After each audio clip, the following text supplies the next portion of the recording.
안녕하세요. 서바이벌 SF 키트의 공상주의자 토끼 한 마리입니다. 반갑습니다. 반갑습니다.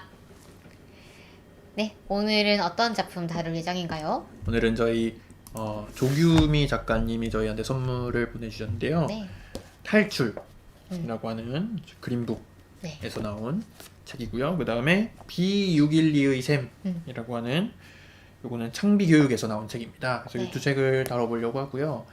요거는 이제 청소년 SF라고 음, 이제 장르를 좀 생각을 해주시면 될 것 같고 또 청소년 소설이 또 굉장히 넓은 장르예요.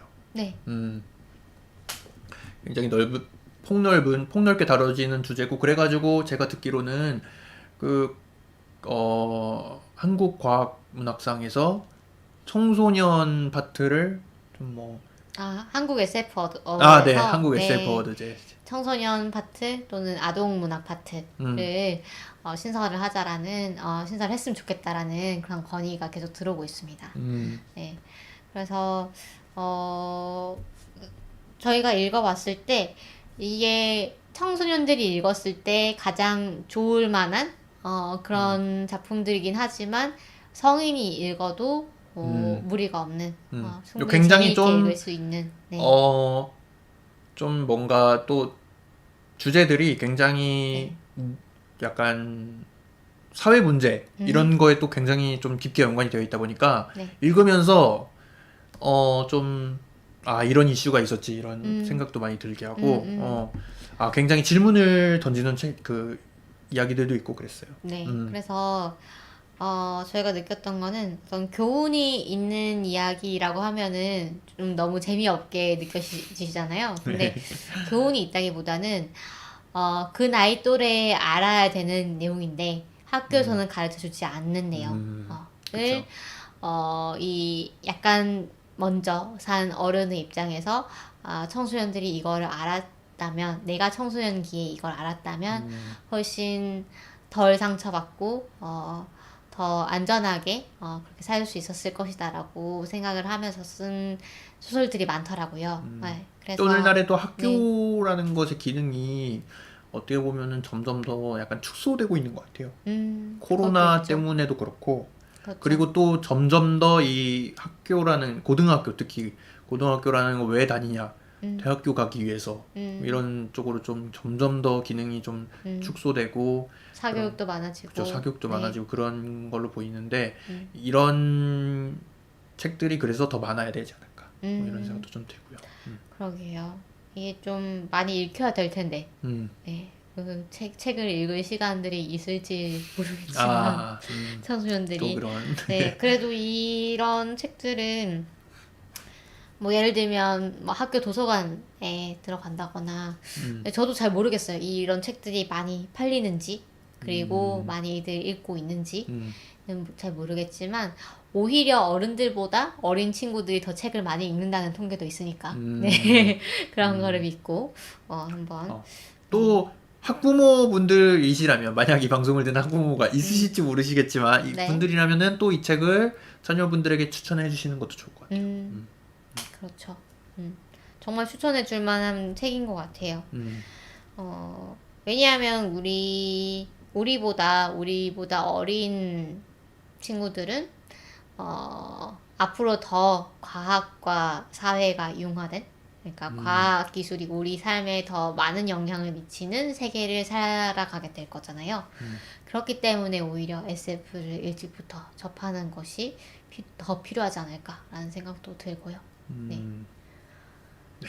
그렇습니다. 그래서 본격적으로 한번 책 내용들을 쭉 다뤄보도록 하겠습니다. 네, 순서는 이번 방송에서는 저희가 1, 2부로 구성을 했는데 이번 방송에서는 탈출을 음흠, 먼저 다룰 것 같고 그 네, 다음에 B612 샘을 다룰 것 같습니다. 탈출이 지금 5개의 작품으로 비교적 작품들이 적으니까 요거에 저희가 좀 더 시간을 덜 써보고요. 왜냐면 저희가 오프닝 할 때 얘기를 했으니까. 네, 그 다음에 다음 방송에서 B612의 샘 요 책을 다뤄보려고 합니다. 네. 그리고 조규미 작가님께서 저희 방송을 들으시면서 뭐 도움이 많이 네. 됐다고 이렇게 하셨는데 정말 어떻게 보면은 뿌듯하고 음, 감격이고 네. 그래가지고 너무 책도 선물해 주셔서 너무 감사드리고요. 네, 또 저 방송하는데 굉장히 당부의 말씀을 해주셨어요. 네. 이 책을 너무 약간 SF 쪽의 약간 시선에서 보면은 또 뭐랄까 뭐라고 해야 될까요? 그 과학적 엄밀성에 대해서 너무 네. 기준을 높게 잡고 보지 않으셨으면 좋겠다. 뭐 이런 얘기도 하셨는데, 네. 근데 저는 그런 부분들이 그렇게 막 거슬리지는 않았고요. 네네. 전혀 네, 거슬리진 않았어요. 전혀 뭐, 이거는 엄밀하지 않은데? 라고 생각했던 그쵸. 부분은 없었고요. 네. 어떤 SF는 과학 논문이 아니기 때문에 저는 그렇죠. 네, 얼마든지 소설적 허용이 가능하다고 생각을 하고, 그래서 오히려 그렇기 때문에 네. SF인 거죠. 그쵸. 이야기니까. 그래서 뭐 어떤 과학적 오개념을 심어주는 것 같다 이런 작품은 전혀 없었습니다. 네. 그래서 그런 부분들 뭐 걱정 안 하셔도 될 것 같고요. 네.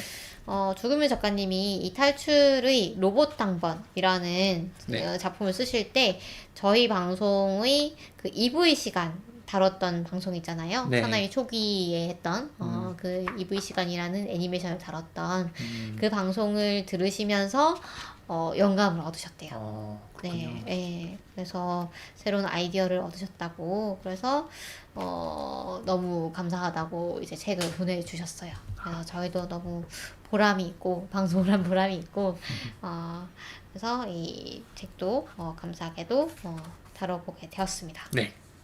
그러면은 네. 탈출 먼저 다뤄보도록 하겠습니다. 네. 일단은 남유아 작가님의 표제작이 이제 탈출이에요. 네. 남유아 작가님은 원래 SF 쓰시는 네. 분이시죠? 네. 그리고 뭐 푸른 머리카락으로 한나건 과학소설상을 받으셨고 네. 또 뭐 다이웰 주식회사라던가 이런 청소년 소설을 많이 쓰신 분입니다. 네. 네. 콘텐더 드미님이 서바이벌 SF 키트로 시작된 연쇄 반응, SF의 연쇄 작용이다. 네, SF가 또 SF로 이어지는. 네. 그렇죠. 탈출을 먼저 다뤄보도록 하겠습니다. 탈출은 뭐냐면은 메타버스가 굉장히 일상화된 세상인데 학생들이 오프라인 연애가 이제 허락되지 않은 세계인 거죠. 온라인 연애만 이제 허락이 된. 근데 사실 현실에서도 굉장히 좀 그런 쪽에서 좀 학생들에게 좀 통제가 일어나는 것 같아요. 그렇죠. 실제 남학교, 여학교 뭐 이렇게 구분이 되어 있는 것도 그렇고 사실 그 남학생, 여학생이 같이 뭐라 그러죠 그런 학교를? 남녀공학? 네, 남녀공학 같은 경우에도 반이 나눠져 있는 경우도 있고, 그리고 연애한다 그러면은 학생이 공부를 해야지 뭐 이런 얘기도 많이 하잖아요. 그렇죠. 그래서 어떻게 보면은 현실 세계에서 사실 일어나고 있는 일들을 좀 뭔가 은유를 네. 한 게 아닌가 이런 생각도 좀 들었고. 그리고 요즘은 어떤 성적인 접촉, 그 시점이 대단히 빨라지는 것 같아요. 그렇죠. 네, 빨라져서 실제로 어떤 사고가 일어난다거나 이런 부분들도 많아서 더 이제 부모님들은 더 걱정을 하시고 더 이제 친구들은 몰래 숨어서 또 연애를 하고 이제 더 또 위험해지고 이런 부분들이 좀 악순환이 되는 것 같은. 네. 그래서 여기서는 오히려 온라인으로 해라.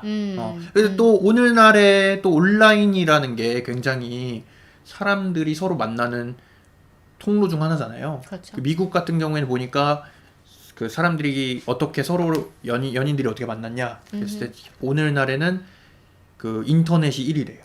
진짜요? 네, 한 10년 전만 해도 뭐 헬스장 이런 거였는데 지금은 인터넷 1위라고 하더라고요. 네, SNS 1위라고 하고, 그러니까 어떻게 보면은 진짜 오늘날에도 사실 이런 일들이 벌어지고 있고, 우리가 학생들이 SNS를 사실 우리보다 더 많이 하잖아요. 네.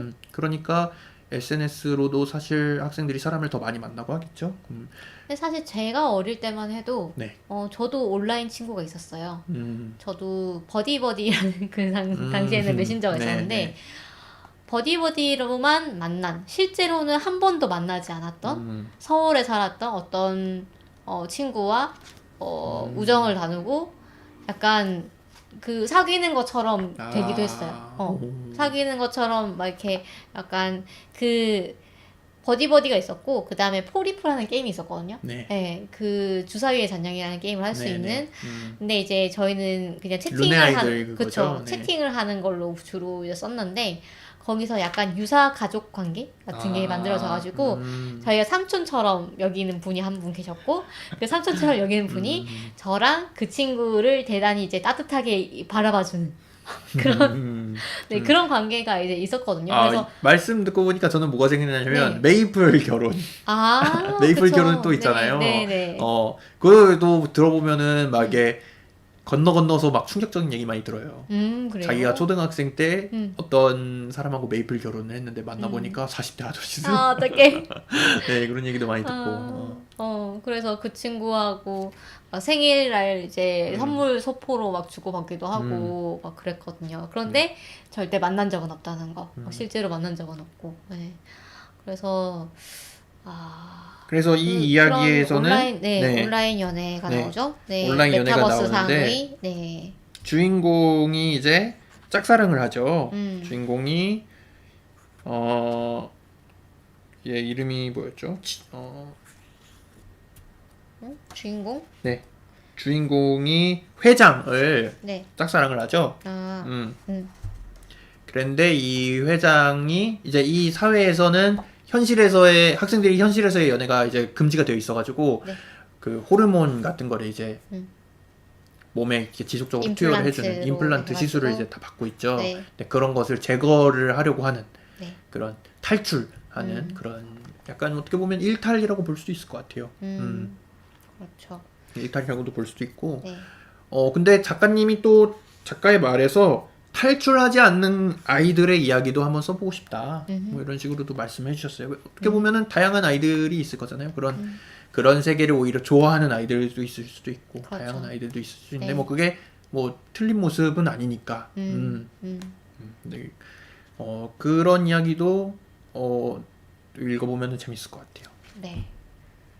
그래서 뭔가 이 청소년 시기에만 가능한 그런 어떤 연애를 하면서 느끼는 미묘한 감정 뭐 이런 것들도 좀 잘 묘사가 되어 있는 것 같고 네 그러네요.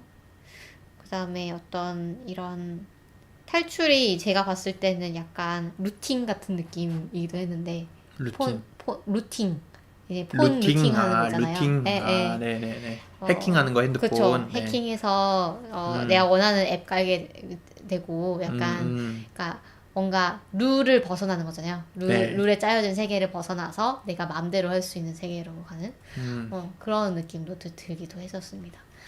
제가 포리프 얘기하니까 홍땅콩님이랑 콘텐트 에드님이 추억이 솔솔 이러면서 네 추억의 게임이 됐군요 벌써. 네. 그 다음에 로봇 당번이라는 작품이죠. 조규미 작가님의. 네. 요거는 굉장히 좀 섬뜩했어요. 저는 읽으면서 굉장히 섬뜩했는데 내용을 대충 좀 요약을 해드리자면은 달에서 탐사를 하는 이 학생들이 달에서 탐사를 해요. 탐사를 하고 시험을 보는 거죠. 얼마나 탐사를 잘하는지. 근데 이게 약간 팀 프로젝트 같은 거라서 팀들이 이제 모여서 이제 탐사를 해야 되는데 타스라는 이제 이 짱이 있어요. 짱.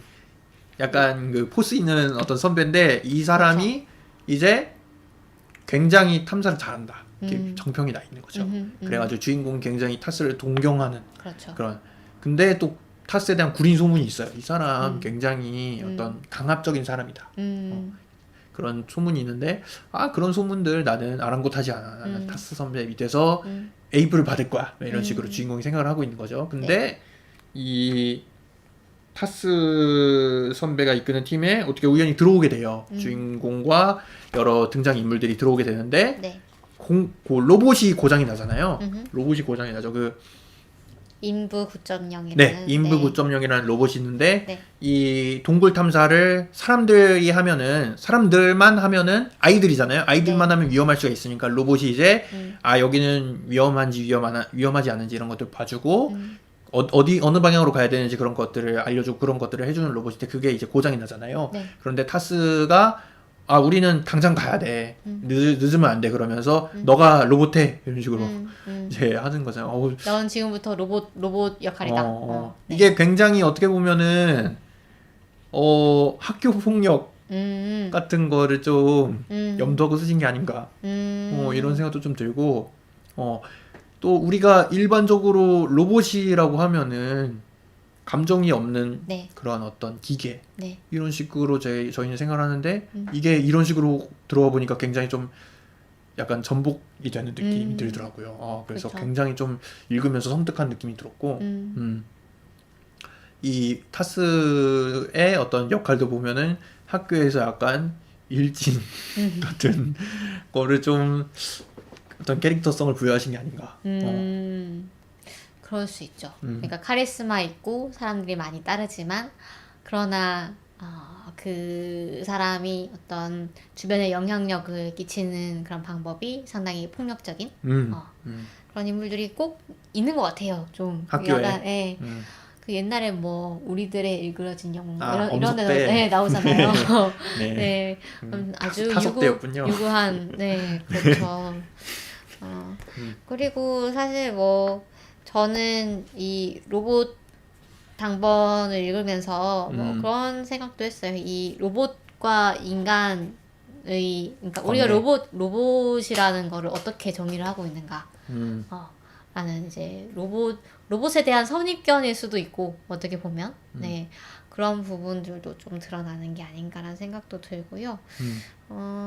그래서 저는 사실 처음에는 그렇게 생각을 못하고 이 타스라는 선배가 사실은 악당처럼 보이지만 아닐 것이다. 사실은 숨겨놓은 뭔가 의도가 테스트다? 있었을 것이다.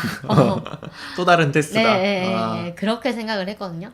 근데 끝까지 이 친구가 계속 못난 행동을 하는 것 같더라고요. 그래가지고 그런 어쨌든 인물도 뭐 이 네. 세상에 있긴 있으니까. 네네.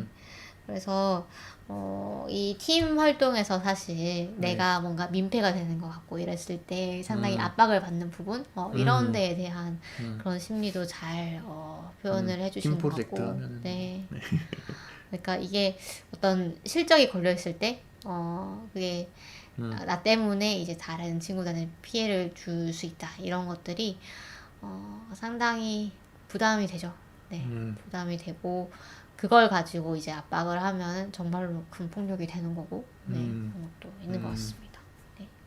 근데 결말 부분이 굉장히 좀 재밌어요. 음, 결말 부분이 재밌는데 이거는 읽으시는 분들의 재미를 위해서 남겨두도록 할까요? 네, 네. 읽어주시죠. 넘어가도록 네. 하겠습니다. 네. 상당히 전복적인 그런 네, 결말이라고 네. 할까요? 네. 굉장히 좀 재밌다 이런 느낌이 드는 결말인데 읽어보시면은 더 재밌을 것 같습니다. 네. 그다음에 아메바리아라는 김명 작가님의 글입니다. 이것도 진짜 재밌게 읽었어요. 너무 귀여워요. 정말 귀여운 이야기였습니다. 그리고 반전도 있어가지고 네. 굉장히 읽으면서 오 재밌다 이런 생각이 들었는데 한번 소개를 해주실까요? 일단 아메바 하면은 떠오르는 게 있으시죠?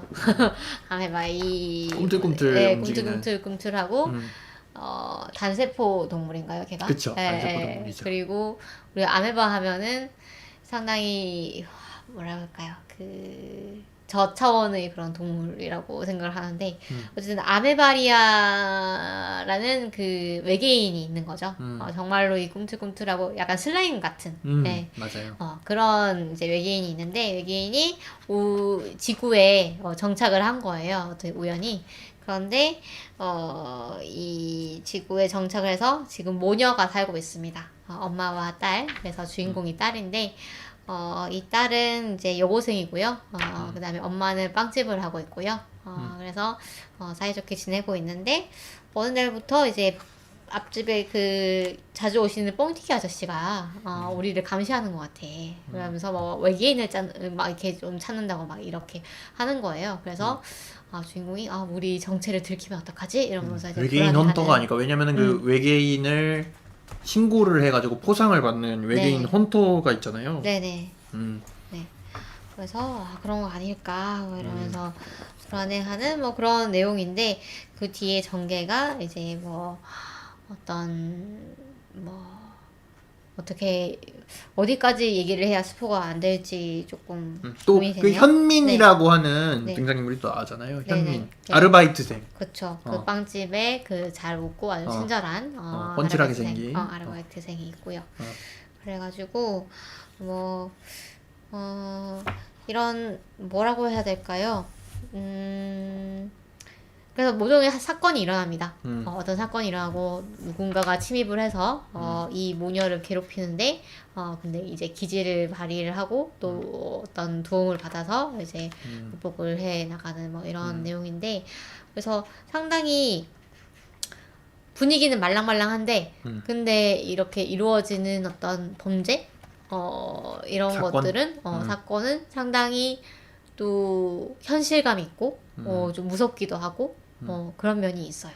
그래서 이 좀 이런 범죄에 대한 좀 경각심 이런 것들을 좀 느끼게 하는 그런 면도 있고 반면에 우리가 서로 도우면 얼마나 따뜻한 세상에서 살 수 있는가 뭐 이런 얘기도 하는 것 같아가지고 전반적으로 정말로 귀엽고 재미있는 소설이었습니다. 네. 저는 성미라는 캐릭터가 너무 현실감이 있더라고요. 그러니까 네. 성미가 외계인인데 자기를 사람이라고 생각하잖아요. 네 외계인인데 너무 여고생이에요. 난 네. 인간이야 이렇게 생각하잖아요. 그게 정말 또 그런 식의 사고가 굉장히 좀 사춘기 여고생이 할 것 같은 그런 생각이기도 하고 처음에 시작이 어떻게 시작하냐면 핫도그를 크게 베어 물고 그 다음에 치마를 이제 막 이렇게 추스러 올렸는데 툭 하고 이제 그 치마가 터지나? 네, 치마가 터지죠. 그래서 이게 너무 현실 여고생인 거죠. 여고생들은 살이 찌기 쉽습니다. 맨날 앉아있기 때문에. 예, 그래서 이런 부분에서 야 너무 정말 생동감 있다. 이런 생각이 들었고요. 그다음에 성미가 상당히 좀 발랄한 성격이잖아요. 또 성격이. 그래서 너무 경쾌하게 읽을 수 있는 그런 작품이기도 합니다. 저는 또 이게 뭐에 대한 은유로도 볼 수가 있냐라고 생각을 했냐면은 네. 그 외국인 이주 노동자 뭐 이런 사람들 약간 그 어떻게 보면 이 아메바리아인이라는 사람들이 굉장히 이 낯선 땅에 떨어진 존재들이잖아요. 그렇죠. 그런 존재로도 좀 읽을 수 있지 않을까 뭐 이런 생각도 좀 들었고요. 그렇죠. 그다음에 그래서 아메바리안인들은 그 인간의 외피를 껍질을 갖고 거기에 들어갔다 나갔다 하면서 이제 생활을 하잖아요. 네. 그것도 너무 재밌더라고요. 재밌고 이 인간 외피를 잘 씻어가지고 널어가지고 말린 다음에 네, 설정도 굉장히 귀여워요. 그렇죠. 네. 다시 입고 이런 것도 대단히 재밌었습니다. 네. 네. 그리고 다음 작품으로 넘어갈까요? 네, 그 다음은 보호감찰봇 리베라라는 작품입니다. 요거는 이제 아동학대를 주제로 하는 내용이죠. 주인공이 이제 가솔이라는 사람 아이인데, 네. 제 생각에는 한 중학생 정도 되지 않을까요? 그 정도의 뭐 정확하게 나오지는 않지만 네. 그 정도인데 이제 자기의 의붓 어머니가 이제 학대를 하죠. 네. 아동 학대를 해가지고 보호 감찰을 받게 되는 이야기죠. 네. 그래서 그 보호 감찰을 로봇이 하게 됩니다. 그렇죠. 리베라라는 그 로봇이 이제 리베라죠. 네, 로봇이 하게 되고 이 로봇이 이런 일을 하게 될 때의 이점을 잘 보여주는 것 같아요. 이 소설에서 어떤 감정적인 개입 없이 그러나 일관적이라고 해야 될까요? 좀 일관적이기 때문에 오히려 이 아이들이 마음을 터놓고 좀 의지할 수 있는 그런 대상이 되기도 하는 것 같고요. 어떤 쓸데없는 그런 편견 같은 게 없기 때문에 오히려 객관적으로 좀 상황을 파악할 수 있는 그런 면도 있는 것 같아요. 이 아이가 친오빠가 이제 자기를 데려가려고 했는데 그걸 거부를 하잖아요. 네네. 그리고 나서 자기와 마음이 맞는 친구를 만나가지고 그 친구와 가족이 되잖아요. 이것도 오늘날에 사실 많이 일어나는 일인 것 같아요. 오늘날에 사실 자기가 원래 있었던 가족의 품에서 나와가지고 새로운 가족을 또 찾고 아동학대라든가 이런 게 사실은 쉬쉬되고 있긴 하지만 굉장히 또 많이 일어나는 문제잖아요. 네. 그런 문제에 대해서 우리가 사람들이 어떻게든 사실을 해결해 나가고 있는데 그것들이 그렇게 가시화되지 않는 것 같아요. 어떻게 사람들이 해나가고 있는지. 그렇죠.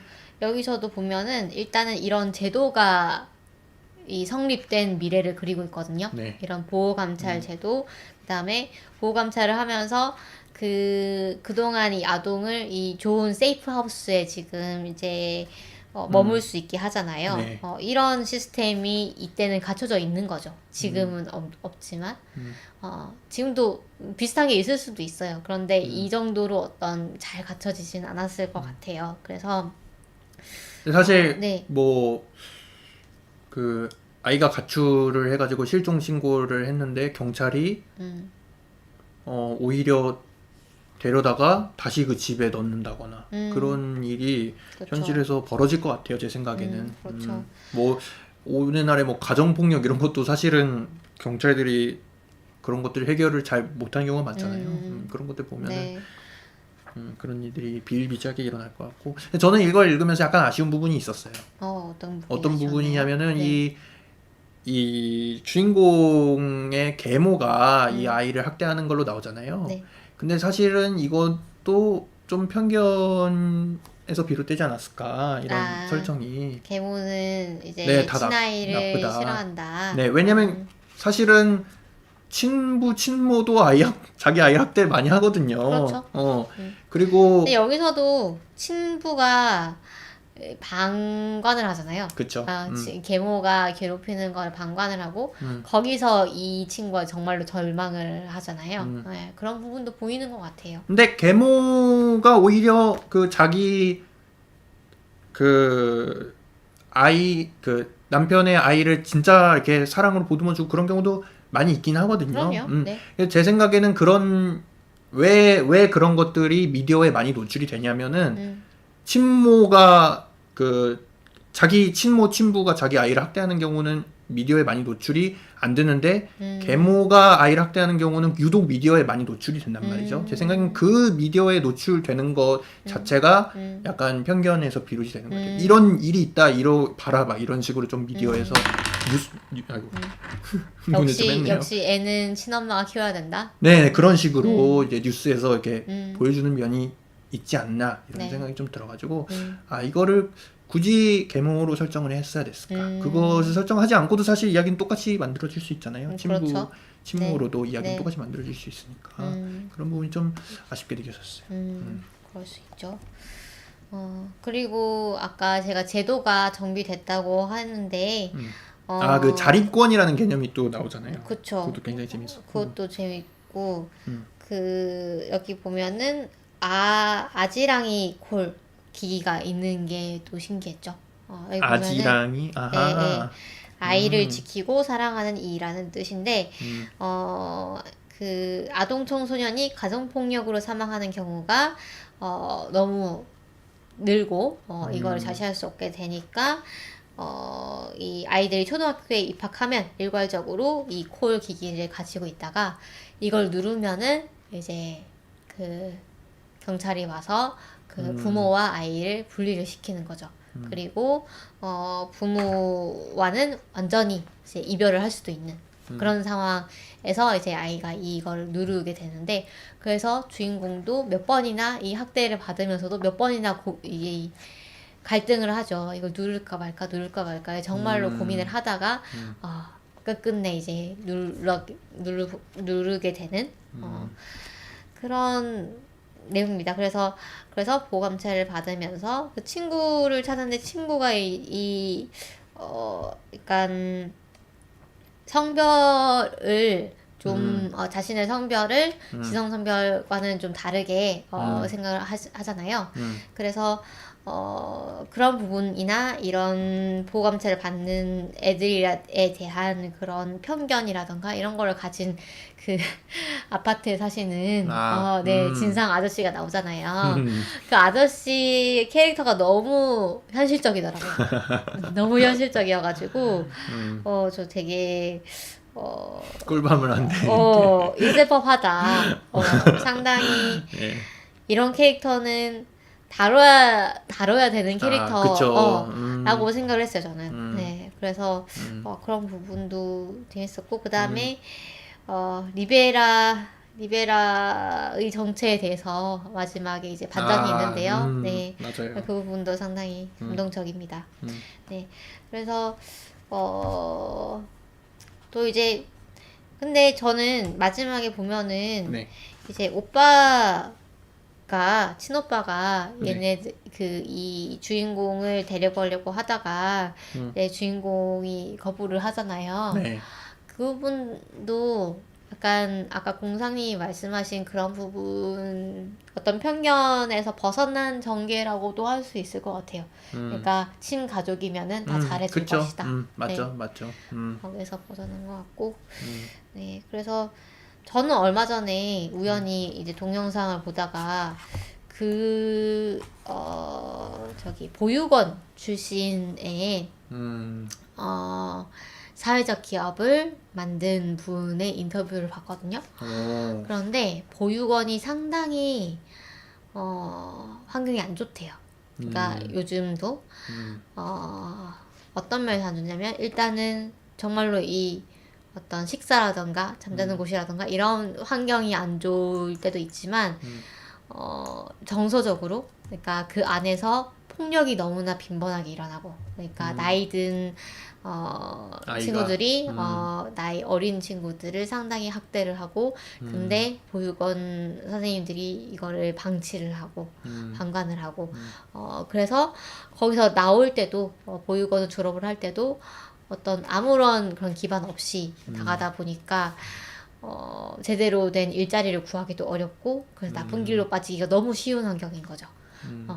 그래서 그런 부분에 대해서 정말로 적나라하게 막 이렇게 인터뷰를 하시는 거를 들으니까, 우리가 아까 말씀하신 것처럼 아직 우리가 모르고 있지만 상당히 그 이면에 심각한 부분들이 많구나라는 생각이 들었어요.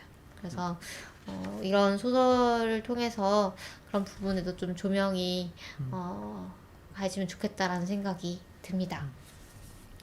그리고 마지막 작품 위험한 볼까요? 페르소나. 네, 위험한 페르소나. 네, 최상화 작가님의 소설이네요. 요거는 가스라이팅에 대한 가스라이팅 폭력을 이제 조명을 하는. 그래서 불이 나오는 거예요? 네. 그래서 제 추측이긴 한데, 불이라는 이미지가 쓰인 이유가 아무래도 가스라이팅. 이 주인공이 이제 포타라고 하는 어떤 주인공이라 이름이 이브와고요. 이브와가 이제 컴퓨터 엔지니어링을 굉장히 잘하는 어떤 천재적인 친구인데, 포타라고 하는 어떤 약간 일진 느낌의 캐릭터를 굉장히 동경을 하고 좋아해요. 일진이었나요? 그냥 오토바이 타고 다니고 인싸 같은 느낌 아닌가요? 뭐 인싸 같은 느낌. 불량스러운 인싸? 약간, 네. 왜냐하면 학교에서 엄청 인기가 많잖아요. 얘랑 사귄다 이러면은 막 이러면서 좀 관심의 중심에 가는 그런 친구인데, 이 친구가 사실은 이제 알고 보니까 이제 그 이면에는 비행 청소년 같은 그런 면이 있는 거죠. 상당히 좀 반항하고 싶어하고 이 사회의 어떤 체제를 부숴버리고 싶어하는 그런 면이 있고, 그다음에 이 포타가 사실 그런 면은 일견 이해가 되지만 무엇보다 나쁜 점은 이 주인공 이부아를 말씀하신 대로 가스라이팅을 한다는 겁니다. 그쵸. 네. 너가 나를 좋아한다면 이 정도는 해줄 수 있지 않겠느냐. 너 나 없으면 아무것도 못 하잖아. 그렇지.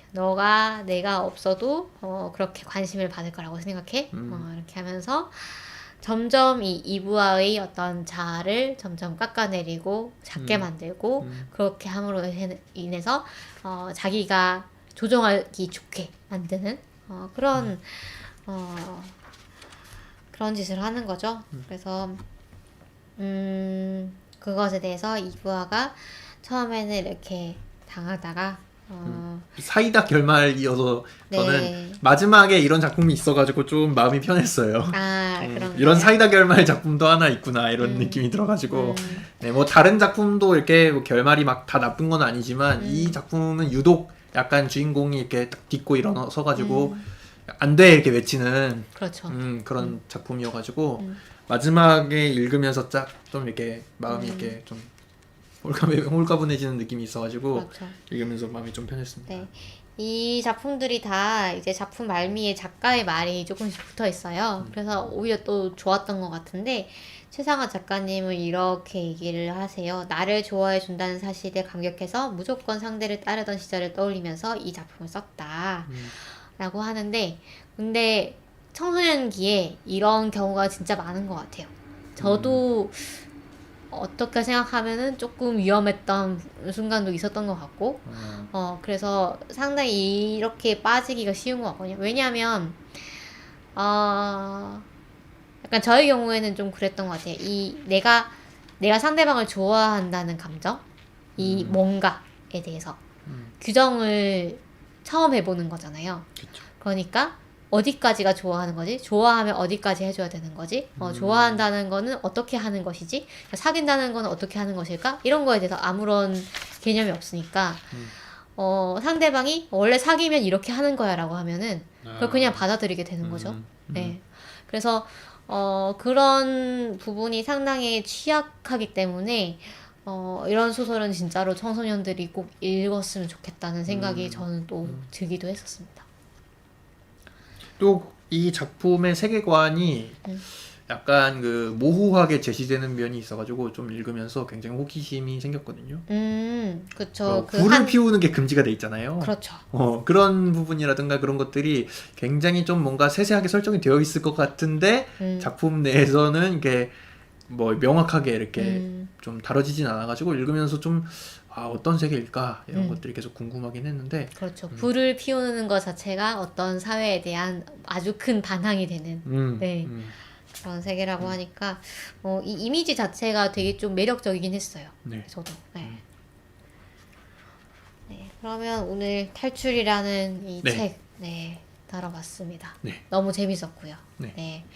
소개해주신 그리고 책까지 보내주신 조규민 작가님께도 너무 감사하다는 말씀을 드리고 싶고요. 여러분도 꼭 한번 읽어보시면 좋을 것 같습니다. 상당히 그 부담 없이 읽으실 수 있고요. 이 청소년 소설이다 보니까 그러나 내용의 깊이가 그렇게 얕은 소설은 아니기 때문에 또 재미있게 읽으실 수 있을 것 같습니다. 다음 주에는 또 조규민 작가님이 보내주신 또 하나의 책 비유결이의 샘을 다뤄볼까 합니다. 좀 더 많은 작가님들이 또 참여를 하신 그런 작품집이고요. 다음 주에도 되게 재밌으니까 또 같이 함께 해주시면 감사하겠습니다. 저희 방송 유튜브 그리고 팟빵 그리고 헤름드 살롱 그다음에 아이튠즈 팟캐스트에서 들으실 수 있고요. 네, 그다음에 페이스북, 트위터, 인스타그램을 통해서 소통을 하고 있습니다. 네, 그러면 여러분 다음 주에 또 만날게요.